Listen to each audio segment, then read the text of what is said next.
Այսօր մայիսի 13-ին հանրապետությունում տեղացած հորդառատ անձրևներն ու ուժեղ կարկուտը կաթվածահար են արել հանրապետության բազմաթիվ շրջաններ։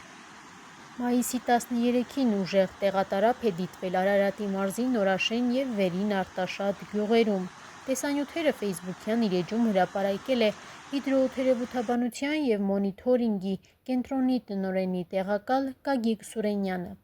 Քիչ առաջ նաև ուժեղ կարկուտ է տեղացել Հայաստանի տարբեր հատվածներում։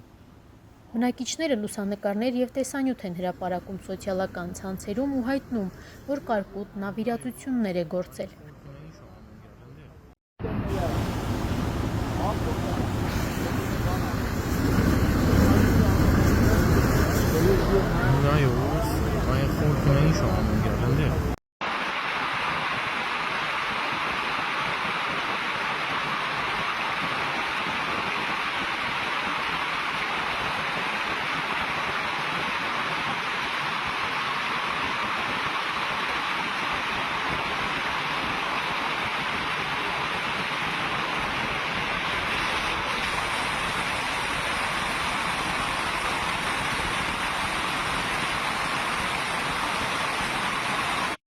Մայիսի 14-ից 15-ին հանրապետության առանձին վայրերում և Երևանում սպասվում են ամպրոպային բնույթի հորդառատ անձրևներ, կարկուտ, ամպրոպների ժամանակ քամու ուժգնացում 18-ից 23 մետր/վայրկյան արագությամբ։ Այս մասին հայտնում են հիդրոօդերևութաբանության և մոնիթորինգի կենտրոնից։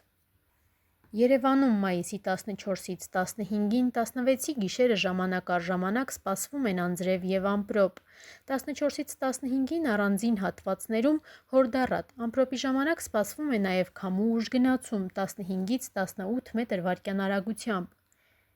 Մայիսի 16-ի ցերեկը 17-ից 18-ին սպասվում է առանց տեղումների եղանակ։ Մարզերում մայիսի 14-ից 15-ին 16-ի գիշերը ժամանակ առ ժամանակ հանրապետության ողջ տարածքում սպասվում է անձրև և ամպրոպ։ Առանձին հատվածներում հորդառատ, հնարավոր է կարկուտ։ Մայիսի 16-ի ցերեկը առանձին շրջաններում սպասվում է կարճատև անձրև և ամպրոպ։ Մայիսի 17-ից 18-ին սպասվում է առանց տեղումների եղանակ։ Քամին հարավ-արևմտյան 2-ից 5 մետր/վայրկյան արագությամբ, ամպրոպի ժամանակ քամու ուժգնացում 18-ից 23 մետր/վայրկյան արագությամբ։ Օդի ջերմաստիճանը մայիսի 14-ին աստիճանաբար կնվազի ևս 3-ից 6 աստիճանով, 16-ից 18-ին աստիճանաբար կբարձրանա 7-ից 10 աստիճանով։